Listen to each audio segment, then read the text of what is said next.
we have a massive bull run coming. This is going to be my second bull run. It's going to be Luke's third bull run. You need to know what to do and how to navigate through it.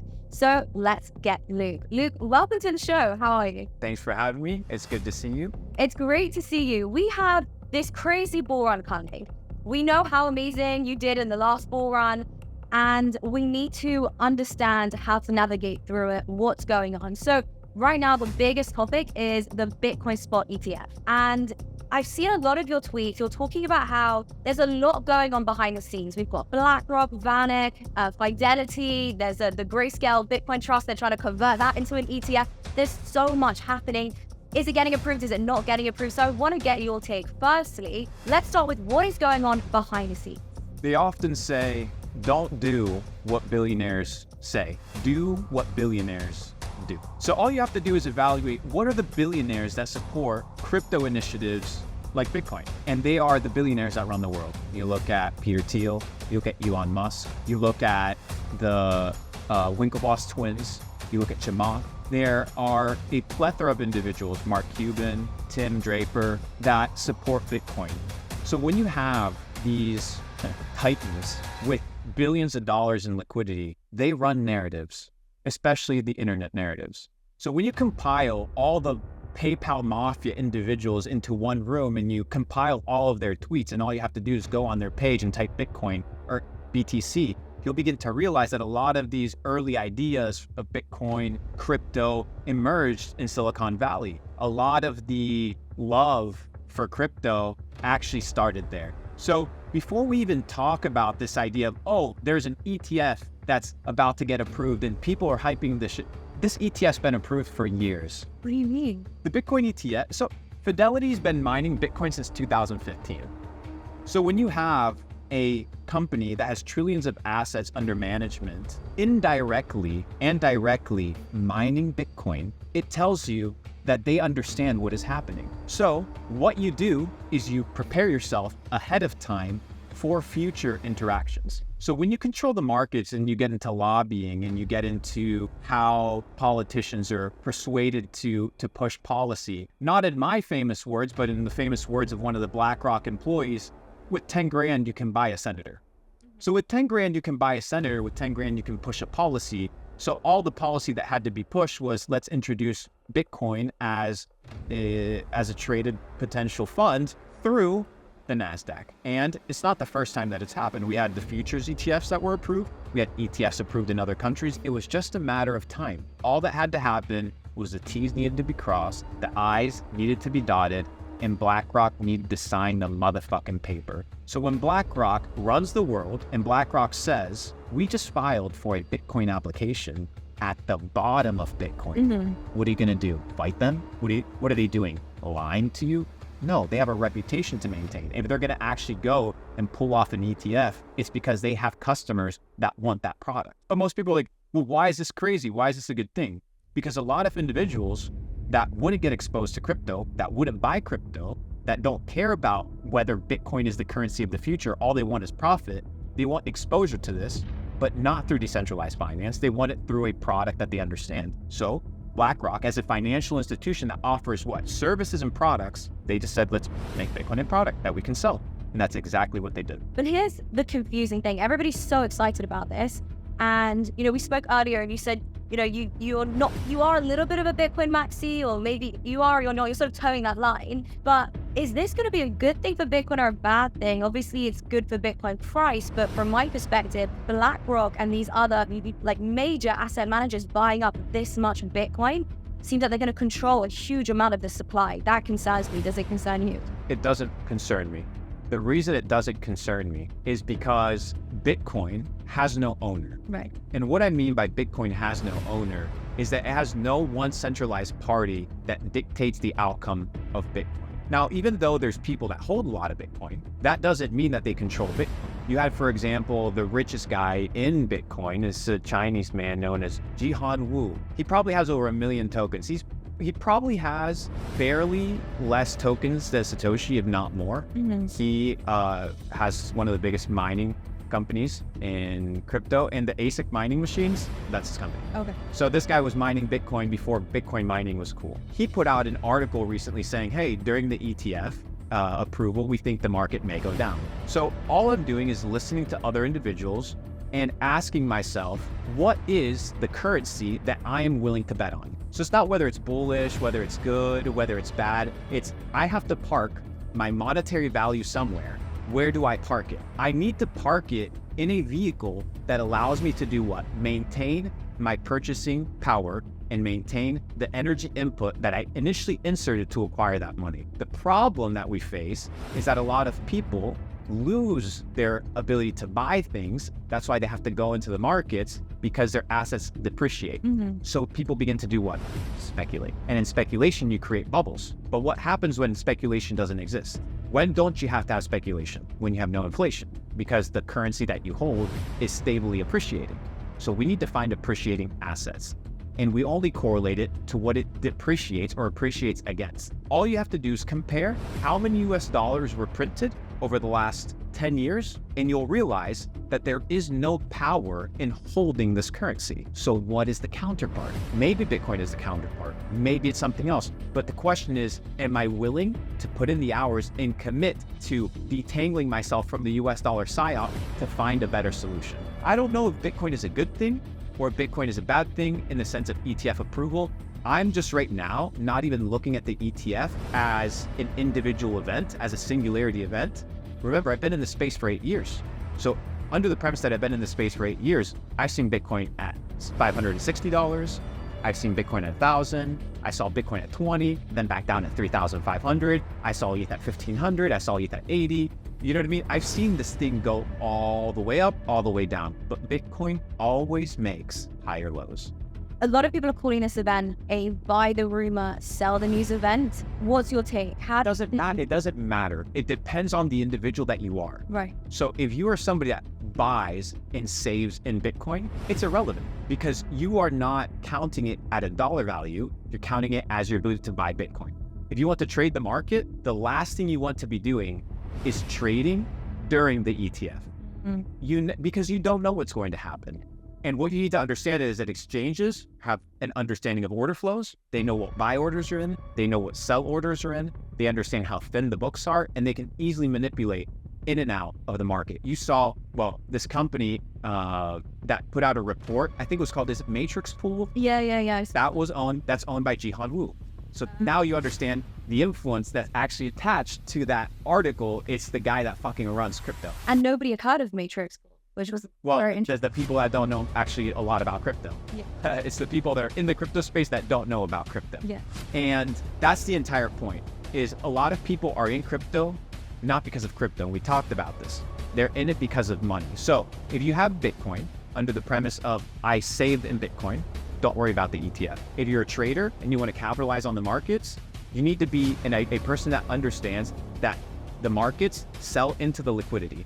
So when is the liquidity going to come? Always during the news. Do you want to be trading that event? No, because who are you trading up against? Bots, algorithms, AI, trading desks. You're fucked.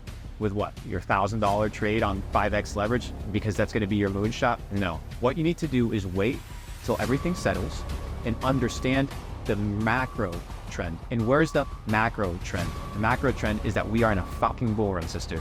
We're in a big ass bull run. And this bull run is what I believe to be the biggest super cycle crypto has ever seen. And the reason isn't because Bitcoin is more special than it used to be. First of all, Bitcoin is more indestructible than it used to be. It's not more special. Bitcoin is just Bitcoin. But crypto has become a very special space. Why? Because the path of least resistance is finally here. The first bull run that I participated in, and if you wanted to be part of an ICO, you would fund your MetaMask wallet with Ethereum, you would send it to an ICO address, and they would send you tokens back. It was impossible to scale. You can't run an enterprise that way, but that was the way of raising funds. The next bull run, we had the Binance Smart Chain, right? And we talked about this, how I bought 1% of the PancakeSwap supply because I saw DeFi growing. And I was like, whoa, these guys have built upon DeFi and they've built a platform. But it was still kind of raw. You would still have to connect multiple chains and it would get messy. And then you would have your transactions, your gas transactions freeze. It wasn't a normie experience. today, all you have to do is 3 things. Open up your iPhone. If you want to get involved in crypto in 2024, all you have to do is 3 simple steps. 1, open up your app store, download the Phantom wallet, click the Jupiter exchange, and have your wallet funded with some crypto. And in 10 minutes, you can be trading crypto. You can be buying crypto with no KYC, no centralization from any part of the world, as long as you have access to the internet. That is the path of least resistance to the normies, and it's finally here. That is what's going to cause the crypto super cycle. 100% that is what will cause the crypto super cycle. Okay, so when you say super cycle, explain what that looks like. Massive adoption. Right, but right now the cycles tend to be 4-year cycles. We have the halving, and then we have the 18. Then we have a bull market. The Bitcoin cycle started in 2009. The moment Bitcoin started. So you don't 15 years. You don't believe in the 4-year cycles, or you can believe in the cycle of 100 years. But when you look at the market, you can see that it's dictated by the Bitcoin halving. 6 months later, we tend to see the bull run start. Goes on for about 18 months, then we crash for like 2.5, 3 years. Yes, at a micro cycle, yes. Right. But at a macro cycle, what are you looking at? What is your dollar worth right now? In comparison to what? Exactly. Okay, so what do you mean? So what is your dollar worth? What are you comparing it to? You have nothing.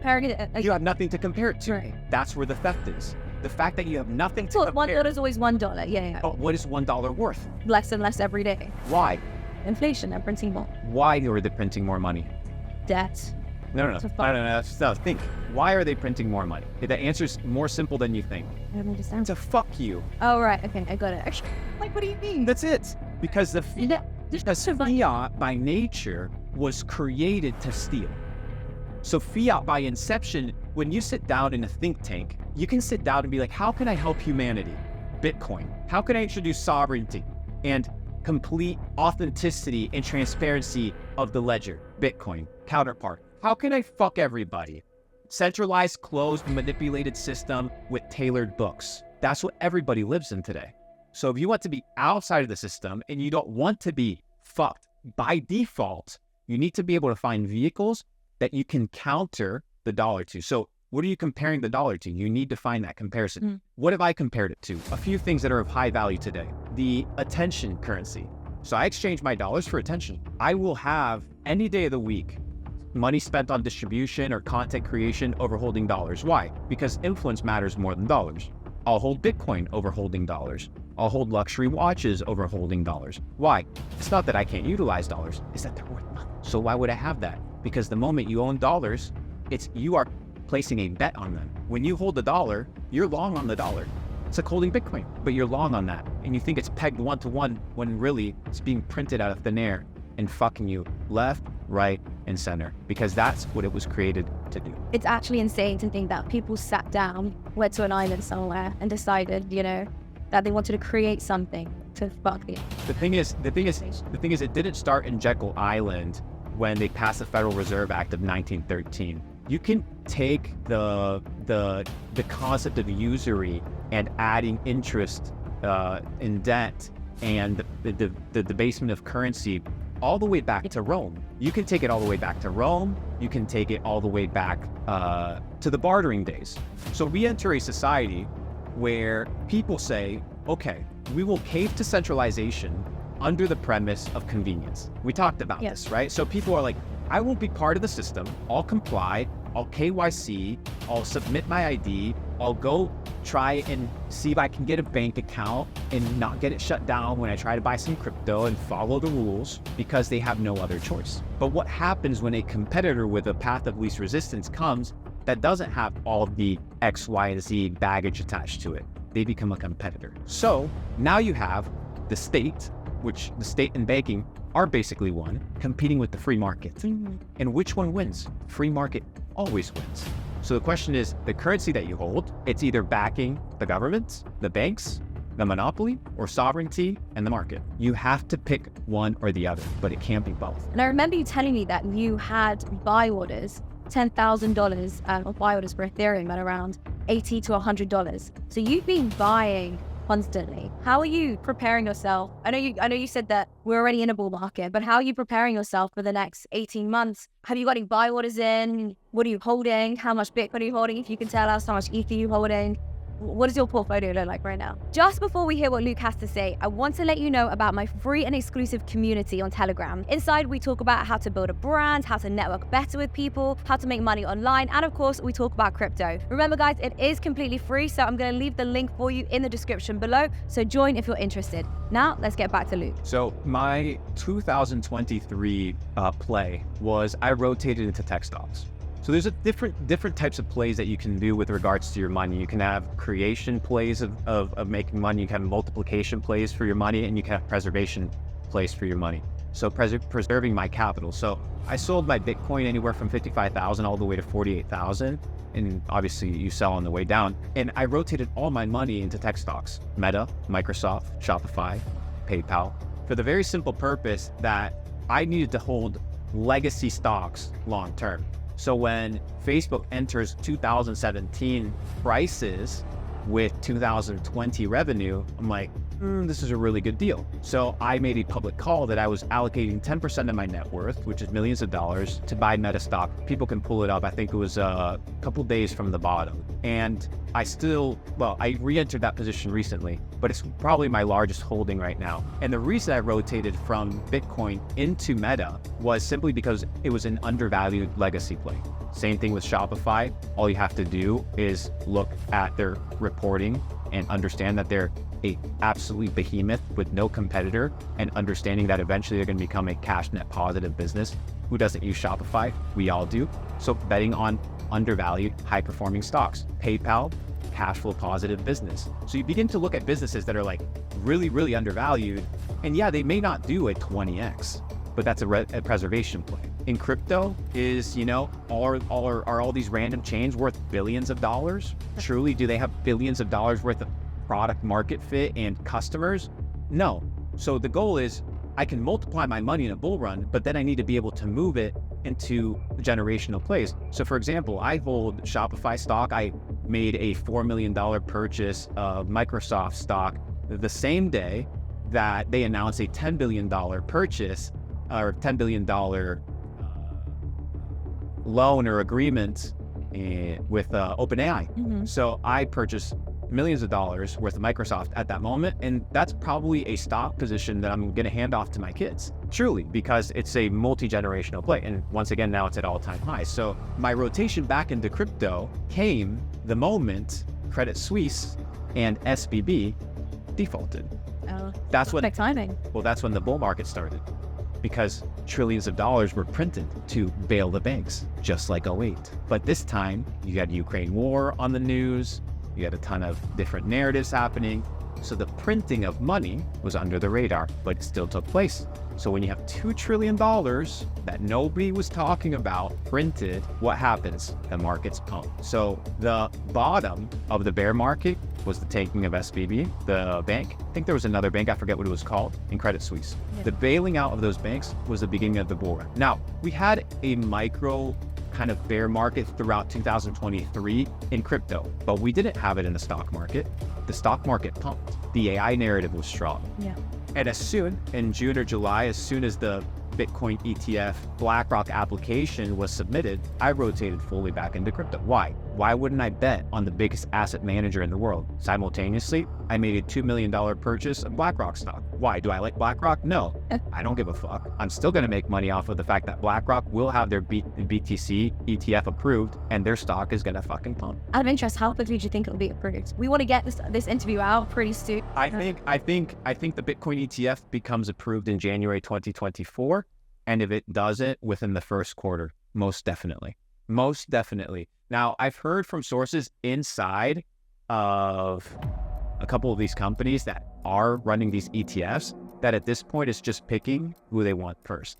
And it looks like they're going to probably approve a ton of people at the same time because they can't pick, which is fucking crazy to think about. Is there a reason they would pick one asset manager or one institution over another? So not necessarily, but it's a battle for assets under management at this point. So it's figuring out who gets approved first and who can get as much liquidity into their ETF, because that ETF will most likely dwindle any other ETF. You're not going to have 20 top performing Bitcoin ETFs. You won't. You'll have a few dominant Bitcoin ETFs that are priced in properly, the tokenomics, and instead of it saying like $40,000 for the ETF price point, maybe it's $4. So $4 is more digestible, and you see the $4 price go up, more people are going to buy into that. So whoever can tap into public funds with their ETF is going to fucking skyrocket, and whoever can get first and secure funds, which are going to be hard to move to another asset manager, I think those are going to be the leaders long term. But I don't think all the ETFs are going to have massive liquidity. I just think some of the more prolific ones will. And you mentioned that AI has been huge this year. And I remember you said that you first heard about CZ talking about PancakeSwap on Clubhouse, and that's how you knew that PancakeSwap was going to be huge. You ended up buying 1% of the total supply of cake. So what do you think is going to be huge in the next bull run? Obviously, we've seen DeFi, we've seen the metaverse, AI. What's the next big thing that people need to look? In 2017, I was sitting with my brother, and we made a massive purchase of Decentraland at 2 cents. It pumped to $6. We knew that the metaverse meta was going to happen. I didn't think it was going to be as explosive as it actually was. But this bull run, the narratives are very simple. Anything that optimizes the EVM or the Ethereum virtual machine and empowers people on top of that platform to trade with low gas fees, high frequency trading, and being able to have more of a Solana type feeling are going to be the products that win in the Ethereum ecosystem.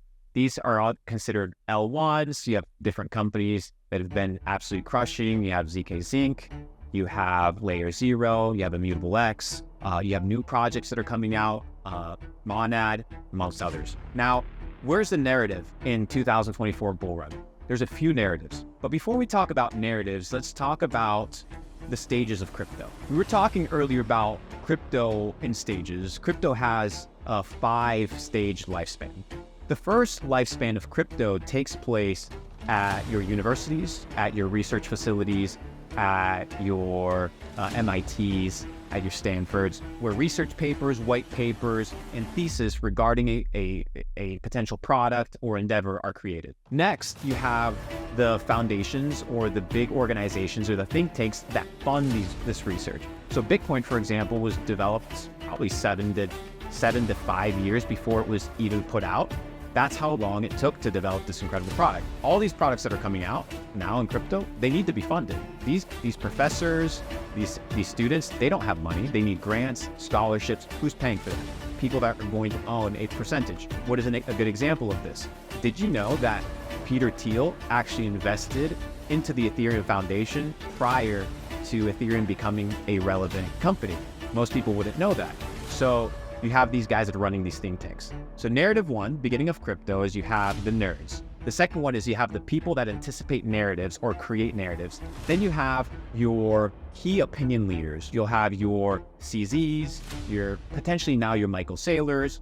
You had snakes come in like Sam Bankman-Fried that acted like key opinion leaders, but they weren't. Then you have the major influencers. These are your Twitter accounts, your YouTubers, and then finally you have your normies. Crypto, every single one of them that is a real crypto, not all these fucking bullshit, they go through all these stages. The question is, where are you able to catch it in the stage? And depending on where you catch it on the stage is the return that you're going to get, but also the risk that you're assuming. So if I'm buying Dogecoin at 20 cents on Robinhood when it's the peak of the market and the taxi driver is buying it, and no offense to the taxi driver, but when it comes to financial literacy, he's at the bottom of the totem pole. The narrative has already been constructed. It's been created for 4 or 5 years. The main funds and foundations have already invested into it. The key opinion leaders already have their bags. The influencers have already showed it to you. You're the exit liquidity. So your job isn't to figure out what position are you holding, what token allocations do you have, but how can you move from this side of complete ignorance? You don't have to move all the way to MIT, but the closer you can move to the source of information, right, the higher chance you have for returns, but it also can be a little bit riskier in crypto because it operates more of like a venture capital or seed investment. So today, my crypto opportunities come more so from what I like to call gem hunting and hunting for gems and hunting for opportunities as opposed to observing the open market like everybody else. If I'm observing and trading just Bitcoin, I'm going to be limited to the performance of Bitcoin. So Bitcoin right now is sitting at almost $1 trillion market cap. Great. Let's say it goes to $10 trillion market cap in the next 5 to 10 years. It's potential. It has potential to it, especially if they continue printing dollars. But do I want to sit on a 5x or a 10x on Bitcoin? Or do I want to go create my wealth and multiply my wealth in narratives and then dump my wealth into Bitcoin so that I can keep my purchasing power? So I'm focused on the narratives that are happening right now. Bitcoin is a big narrative. You have the BRC chain, you have the ordinals, you have people inscribing shit on Bitcoin. So there are narratives happening here, but I think the normies, the people that are at the new entry stage of this, what we like to call information and access supercycle, are going to use the paths and tools of least resistance that are readily accessible to them on their phones that just happen to be, in this case, Solana and AVAX and things of this nature. Now, I'll be the first one to confess, when the soy boy fat fuck that stole my money and everybody else's money destroyed the crypto space, I thought Solana was dead, but I was mistaken. And I'm not often mistaken, but sometimes I make some mistakes. And I was mistaken at the fact, not that whether it's a good chain or not a good chain, is that users will go to the best developed product with the path of least resistance, with the best UI UX, where they can do what? Where they can do what? Go into crypto and do exactly what they want to do, which is what? Be a fucking degenerate. Buy, sell, gamble. So Solana, per the founder, was created specifically to cater to that. Hence why you've seen it become popular again. So I think there's a big narrative there. I think that there's a big narrative in... A bigger narrative with Solana and confused open Bitcoin ordinals and everything that's being built on Bitcoin. A big push towards the utilization of tools that have the path of least resistance. And today, it just happens to be that Phantom was initially built on Solana. Solana runs like a fucking machine. And right now you have different exchanges, decentralized exchanges like Jupiter, that in 3 to 5 minutes, you're participating in the financial crypto ecosystem, regardless of who you are, where you're from. I could be in Somalia right now, getting shot up by pirates. You could send me fucking $50 in USDT to my Phantom wallet and I could buy a shit. Now, if I wanted to be in the financial centralized ecosystem, and now I was in Somalia, I couldn't do shit. Now, if I wanted to be in the financial centralized ecosystem, and now I was in Somalia, I couldn't do shit for the rest of my life ever. I'd be barred for anything and everything just by the color of my skin and the nation that I was born in. Bitcoin, crypto, DeFi has decentralized that. And the moment people realize it, which they slowly are, they're going to start pouring in, and they're going to pour into the path of least resistance. And this narrative, that makes a lot of sense. Yeah, people always go for the path of least resistance. With that in mind, then, this is the juicy question that everybody wants to know. What is Luke Belmar buying for this bull run? What do you think is going to do 10, 20, 50, or 100x? Do you think it's going to be coins that allow people to onboard really easily, like Solana? What do you think is going to do the next 100x? So first, what is Luke Belmar holding? Right. So I think the most important position in my portfolio is Ethereum. The most important portfolio that I've built with regards to Ethereum is stake. So I'm a big proponent of staking in Ethereum. Yeah. So I think Ethereum is a $10,000 coin. Why? One very simple fact. When you have the Bitcoin ETF approval go well, and these greedy motherfucking bankers put their dirty little paws and sticky fingers on this Bitcoin ETF and realize how profitable it is, guess what token is up next? Yeah. It's just a matter of time. I think he's going to pump harder than Bitcoin. I mean, it's just inevitable simply by narrative and the fact that you can move the price a lot more. So I will say, why? For that reason, the ETF. 2, for the simple fact that now you have all these other layer ones, a little bit nerdy, being built on top of the Ethereum virtual machine to make Ethereum compete, right, in some way, shape, or form with these other more centralized chains that are coming out. But by no means am I a maxi of Ethereum. If anything, I kind of hate it. Me too. But it doesn't mean I ain't gonna make money with it. You know, I have the same opinion. I also don't like Ethereum. I think it's somewhat centralized. I don't like that you know, all the stable coins are built on Ethereum, but I think it's going to pump harder than Bitcoin. I mean, yes, but it's not just pumping, right? It's understanding what you hold and why you hold it. And I don't have many loyalties towards any tokens or any currencies. All you have to do is figure out, where are the builders? Where are people building right now? Where are people transacting? Where is the attention? I said it before, I said it in our first podcast, where attention goes, money flows. And whatever you put on the pedestal of narrative is what people are going to see.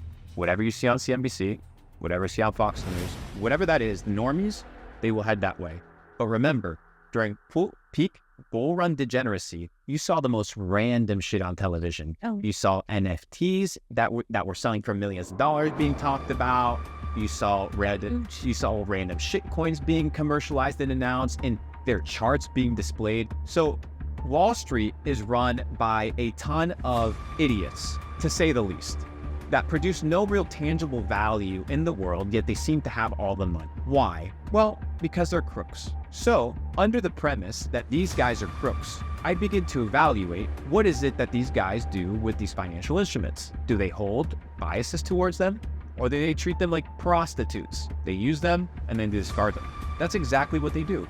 So, they're telling you to hodl, they're telling you diamond hands, but they're selling on you. Yes, I know. So, why would I do what all these people are saying instead of doing what they are doing? So when on CNBC they're telling you to buy Dogecoin at 69 cents or at 40 cents, or to buy Bitcoin at 65,000, or you have Kramer say, hey, Bitcoin is about to fucking skyrocket, and then the next day it dips 10%. This is all controlled narratives, all controlled manipulation. So I hold no bias towards any currency except the one that can maintain my purchasing power. And today just happens to be Bitcoin.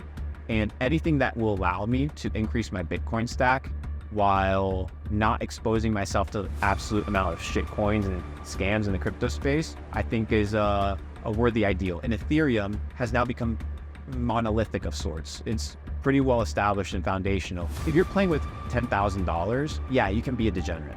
But when you have a multi-8-figure portfolio, you can't be out here just buying all sorts of garbage.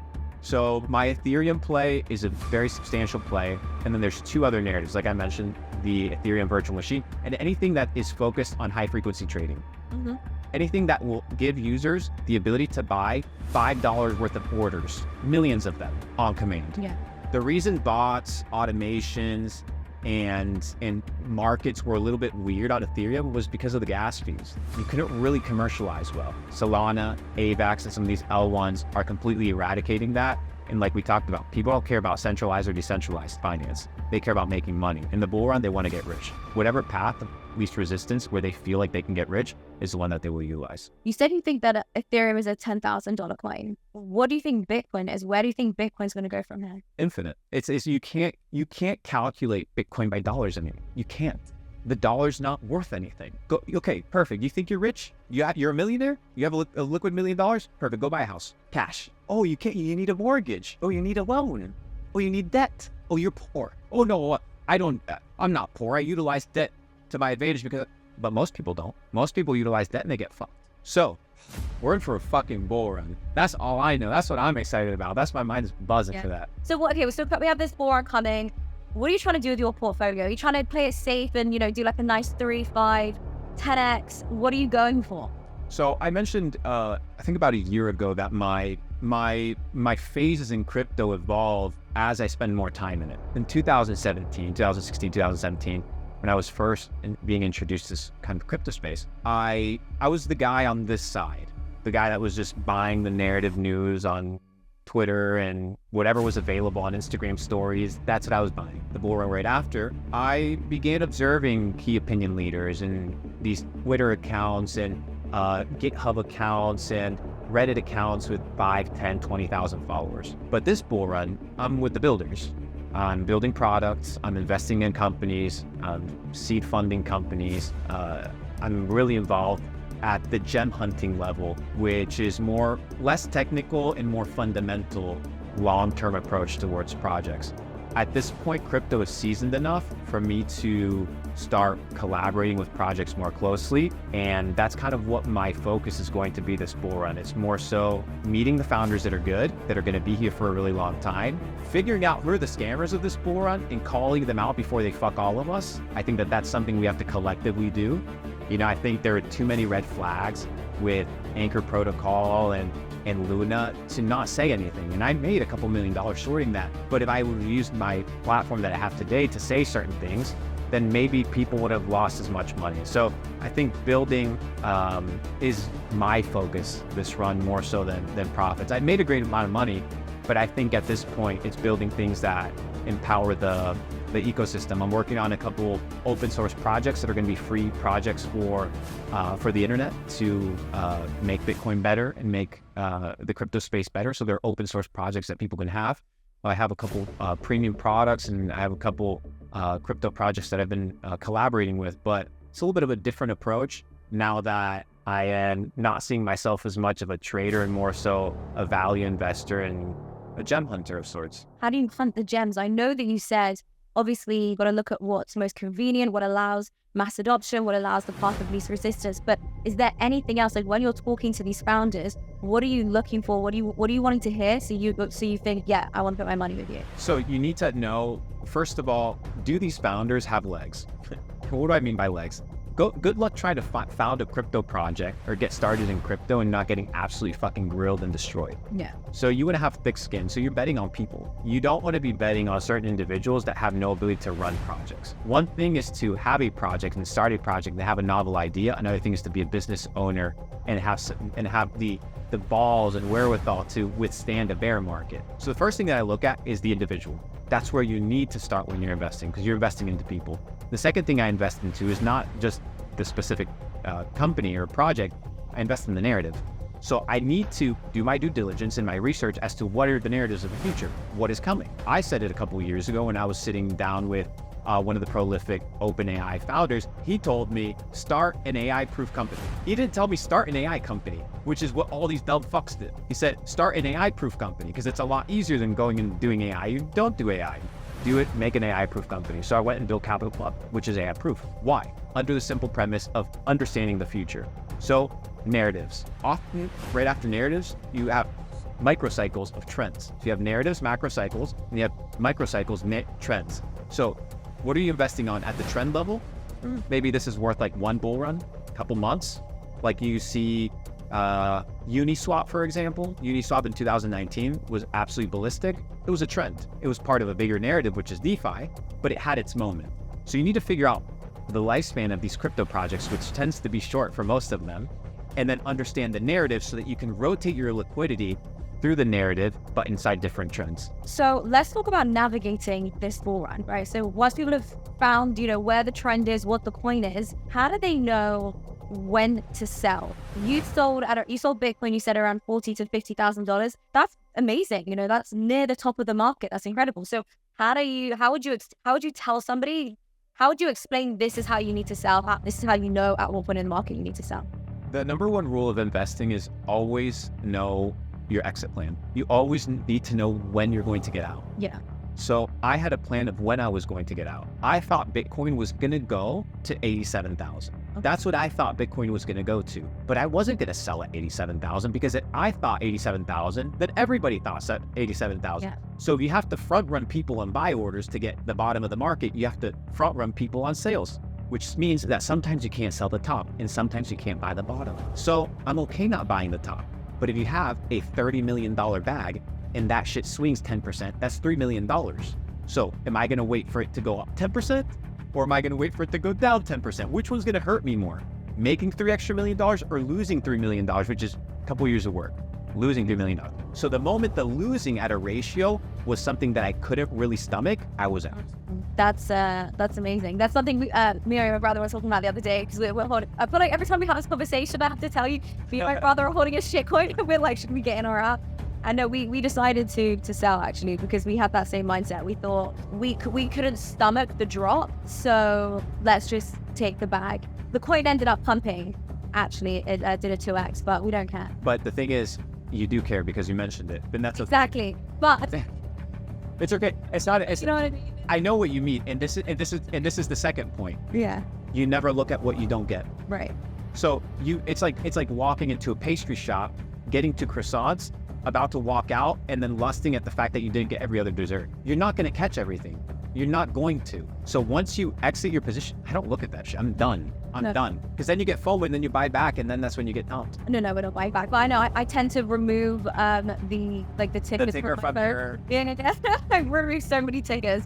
Okay, so I want to understand. People do get emotionally attached to their coins.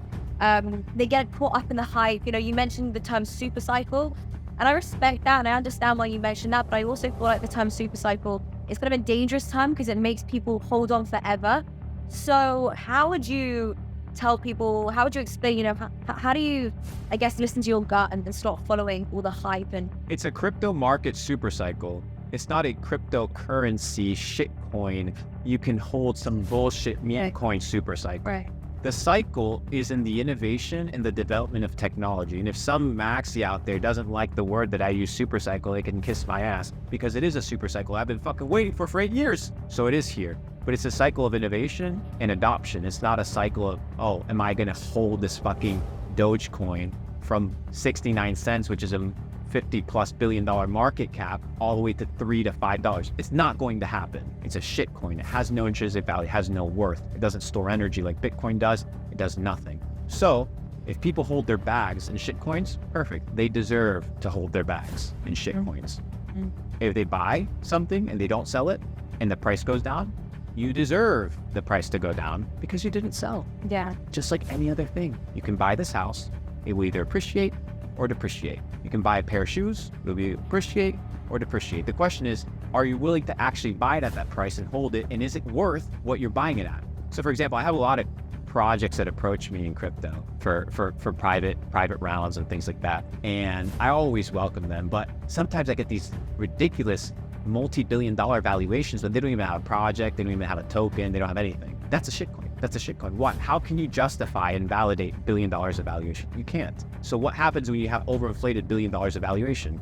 Eventually that valuation depletes and you're left holding the bag. I will not be left holding the bag. I prefer making the money based off of the goals that I have, and then I get out. But I don't know where Bitcoin peaks at this cycle. I really don't, because nothing like it has ever happened before. You had bad crypto actors wiped out. You had banks wiped out, which introduced trillions of dollars of currency being printed. You had the top stocks already pumped, which means they're not as enticing to get into. You had a rotation into crypto. You have the Bitcoin ETF. You have the Bitcoin halving. You have now DeFi adoption right around the corner. What else do you want? Like what other green signals, what other green lights do you want to get involved in an emerging market? There is nothing to fear when it comes to the crypto space if you're here to build and if you're here to innovate and if you actually believe in it. If you're just in it for a quick bag, I've seen so many people in all these bull runs that I've done. I did the 2017 bull run with a ton of people. None of them are here. None. The guy that got me into crypto today owns no crypto. The guys that I did the bull run in 2020 with, besides 7 gem hunters that I now moved over to 2024 bull run, they're not here. Most of them don't even own crypto. It's fucking crazy. So this cycle, it'll happen again. The question is, am I going to be an individual that sells his bags and quits and goes and does something else? Or am I going to continue accumulating and buying into this internet ecosystem that is literally flourishing day by day? That leads me to my next point, which is you have this philosophy about money where there are 3 stages. It's earning, then you have to multiply it, then you have to preserve it. And it's interesting that you say the guy that got you into crypto now isn't here anymore. And I also hear about that all the time, but not just not being in crypto, but the money that they made is gone. I know a guy, he's 16, he made 10 million on NFTs in the last bull run. He came out with $10,000 in the end. So how can people not just, catch the pump, but how do they multiply it and then preserve that capital at the end and actually come out with something? I tell people that making money is a skill. Yeah. If you don't make money, it's because you haven't learned the skill of making money. Just like making a sales call, just like putting forth a marketing campaign. These are skills that yield money, but the money-making skill is also a skill. On the counter, keeping your money is also a skill. Such a skill. Budgeting, accounting, running your books. 1,500 years ago, when the Catholic Church owned the world and you had the Bible as the constitutional book of rules, the peasants didn't have access to it. They were illiterate. They were not taught to read in Latin. They were waiting for what? The priest to translate the complex linguistics into a way that the peasants could understand, and the peasants just waited. Today, it's the same thing, except it's called financial illiteracy. Finance is the language of the elite. Yeah. Tax code for a reason, is the language of the elite. The reason they make it complicated and confusing is so that you end up being in a situation where you are demoralized from what? Creating wealth. But inside of the rules, which are convoluted on purpose, there's also opportunity. And what I've come to realize is that creating money, multiplying money, and preserving money requires 3 different mindsets. Anybody can create money. What do I mean by creating money? I don't mean going to the Federal Reserve and minting. Creating money, right, is the ability to turn something like your energy of labor, working, and transmuting that energy into dollars. So you're creating dollars. Now the question is, do you always want to be expending your physical energy for the creation of dollars? No. Why? Because you're exchanging something that is finite for something that is infinite. Very stupid trade-off. Very stupid trade-off. So the question is, how quickly can you get out of that trade-off? And the bots get angry when I talk about the fact that you do not want to get paid shit money for your time. Oh, well, my time. Idiot. You only have X amount of time, finite hours of your life, and you're expending it for money that is getting printed out of thin air. $6 trillion were printed over the last 10 years. Do you know how many hours of labor that is at a minimum wage? You're looking at hundreds of thousands of hours of human capital that were printed out of thin air. Where's that labor? Who's accounting for that labor? Nobody. Therefore, the currency's worthless. It has no value. So yes, you can create money fast, expend the least amount of energy possible to make money, then you multiply it. Multiply through what? Investment vehicles, business, the stock market, real estate. Vehicles that do 2 things, either beat inflation or keep up with inflation. So you need to find what those vehicles are. I don't want to say what these vehicles are because there's so many of them and they change over time. Finally, you have the preservation of wealth, keeping your money. There's 2 ingredients, in my opinion, in order to achieve this financial literacy that allows you to keep your money. The first one is you need a financial advisor or a financial planner. You need somebody that, 1, understands your risk tolerance, that matches your risk tolerance.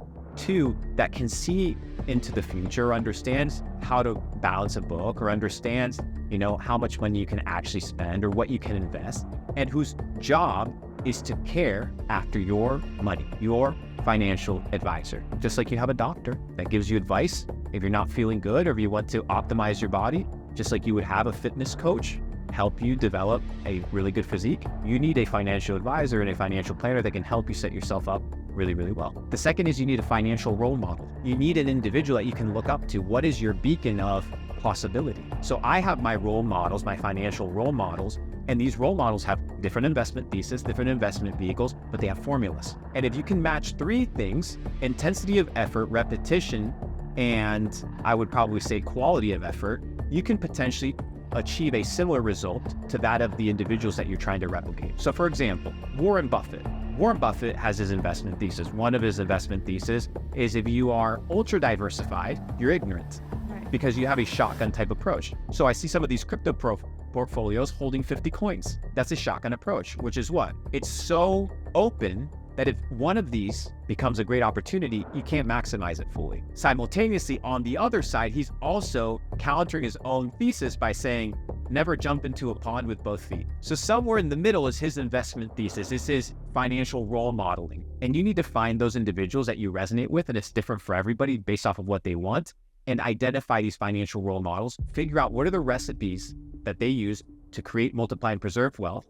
And if you follow these things with the right amount of energy input, with the right amount of dedication, with the right amount of consistency, and with the right amount of effort, you do what? Replicate the result. Just like a list of ingredients. If I give you, right now we go to the kitchen, I give you the list of ingredients, I could give you different eggs, different milk, different flour, but I gave you the same ingredient list and I had different ingredients, we would come up with a very similar product. It's the same thing with finances. It's the same thing with money. It's the same thing with financial literacy, and it's the same thing with becoming rich. There's formulas, there's secrets, there's advice, but you have to find it and then you have to adapt it to yourself. So if you would achieve mastery level of financial literacy in order to preserve money, financial advisor, financial planner, and have a financial role model that can give you an understanding as to what the limits are. So just finally, a really interesting thing that you always talk about is data sets. So talk to me about this, and what are some of the more interesting data sets that you've been learning and talking about more recently? You're doing good compared to who? Is that a question or a statement? That's the data set. That's the data set. So what is it like, not comparing them? No, you're doing good. You're doing good. In life? Compared to who? compared to someone not doing as good as me. Perfect. Then compare yourself to a higher standard and you'll keep pushing. That's what I've been learning. Anytime I feel like I'm absolutely crushing the game, I just have to evaluate compared to who. Keeps me grinding. That's the data set. I'll take that on board. I appreciate that. It wasn't for you. It was No, it's good. a sentence that I've been quoting that sentence. That's what I've been thinking recently. I always think I'm crushing it, but then I put myself in an environment where I'm. And it's not even, you know what, and you know what it is? It's not even comparison. It goes back to what I mentioned before. It's role modeling. It's identifying what is the potential availability. So if you think you're crushing, if you think your bull run's going well, if you think your portfolio is crushing, if you think your business is doing great, if you think your physique's at the next level, compared to who?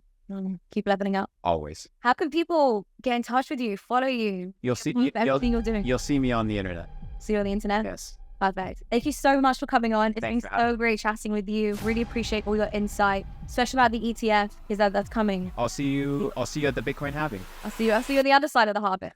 Let's do it. Thanks for coming on. Guys, if you enjoyed the show, please don't forget to hit the like button and also subscribe because we're going to be doing a lot more of this crypto content. We'll see you next week.